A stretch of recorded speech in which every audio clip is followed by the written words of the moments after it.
فاروق حبیب نے استحکام پارٹی میں شمولیت اختیار کر لی ہے، اس وقت میڈیا سے گفتگو کر رہے ہیں۔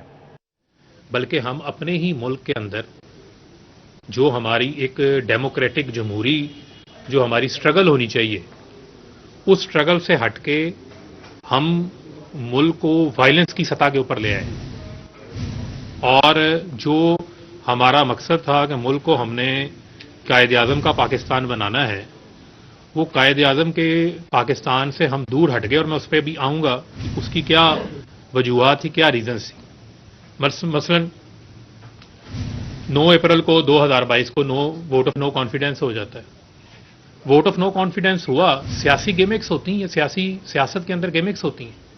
عمران خان صاحب نے بھی کی ہیں، اگر کسی اور نے بھی کی ہیں، تو انہوں نے نو کانفیڈنس ہوا آئینی طریقے سے، آئین میں موجود ہے کہ آپ کے پاس اگر اکثریت نہیں ہے تو آپ ووٹ آف نو کانفیڈنس سے آپ کو ہٹا دیا جائے گا۔ لیکن اس ووٹ آف نو کانفیڈنس کے بعد نہ ہمیں چین سے بیٹھنے دیا گیا جو پارٹی کے عہدیداران تھے، نہ پارٹی کے ورکروں کو، نہ ہی جو پاکستان کی عوام ہے۔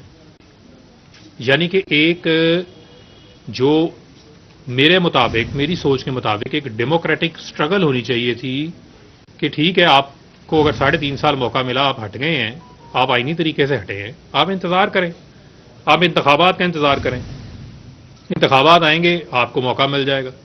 لیکن آپ نے جو راستہ اختیار کر لیا، وہ راستہ آپ نے جو ہے وہ پرامن مزاحمت کی بجائے جو ہے وہ آپ نے پرتشدد مزاحمت کا راستہ اختیار کر لیا، جو کہ کم از کم میرے جیسے جو نوجوان ہیں، جن کو عمران خان صاحب نے جب انصاف اسٹوڈنٹس فیڈریشن کی بنیاد رکھی جا رہی تھی، اور یہاں بہت سارے صحافی ایسے بیٹھے ہیں جن کو اس چیز کا علم ہے، انہوں نے ہمیں دیکھا ہے کہ ہم تو خود مار کھا لیتے رہے ہیں، لیکن ہم نے پرتشدد مزاحمت اختیار نہیں کی تھی۔ ہم پرامن پیغام اسٹوڈنٹس کو ممبرشپ کیمپس لگا کر یونیورسٹیز میں، ہاسٹلز میں ان کو دیا کرتے تھے۔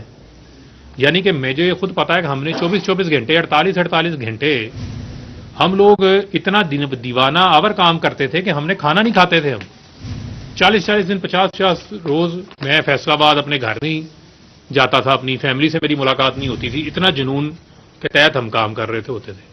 ہم تو 2008 میں اس وقت کام کر رہے تھے جب لوگ ہم سے پوچھتے تھے کہ پی ٹی آئی ہے کیا، آپ سے ممبرشپ لیں گے تو اس ممبرشپ کا ہمیں کیا فائدہ ہوگا۔ ہم نے دنوں میں یونیورسٹیز میں کام کرنا، رات کو جا کے لاہور کے ہاسٹلز کے اندر ڈور ناکنگ کر کے اسٹوڈنٹس کو ممبر بنانا، ان کو کنونس کرنا۔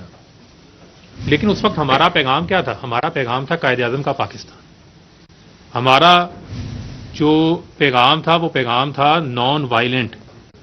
جو پی ٹی آئی ہے، جو انصاف اسٹوڈنٹس فیڈریشن ہے، وہ نان وائلنٹ تحریک ہے۔ ایک F I R I S F کے اوپر نہیں ہے کوئی، کیونکہ ہم نے کبھی کوئی پرتشدد کارروائی کا حصہ ہی نہیں لیا تھا۔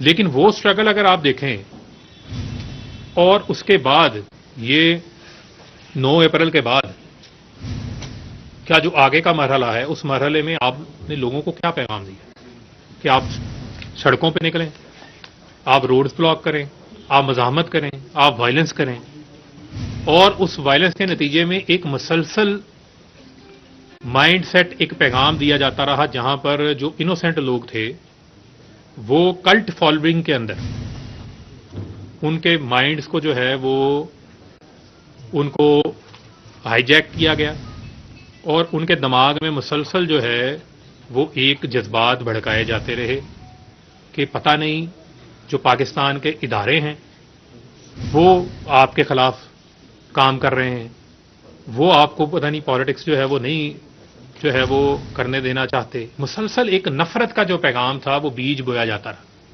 جو وہ بات کرتے ہیں پروپیگنڈے کی، جو فتنے کی بات کرتے ہیں، وہ اصل فتنہ کیا ہے؟ وہ یہی ہے کہ آپ لوگوں کا 24 گھنٹے آپ ٹی وی پہ بیٹھ کے پیچھے پاکستان کا پرچم پڑا ہے۔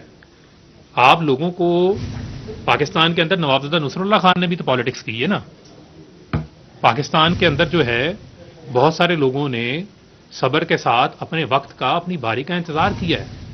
آپ سے لوگ کیا ایکسپیکٹ کرتے؟ آپ کو سے لوگ یہ ایکسپیکٹ کرتے تھے کہ آپ انہیں لیڈ کریں، آپ انہیں پرامن جدوجہد کی طرف لے کے جائیں۔ وہ پرامن جدوجہد کا نتیجہ تھا کہ آپ ان کو اپنی سپورٹ کو بیلٹ پہ لے کے جاتے۔ آپ بیلٹ کی بجائے آپ کہہ رہے تھے کہ بلٹ کا راستہ اختیار کر لیں۔ بیلٹ کی بجائے آپ یہ کہہ رہے تھے کہ آپ اپنے ہی اداروں کے اوپر چڑھ دوڑیں۔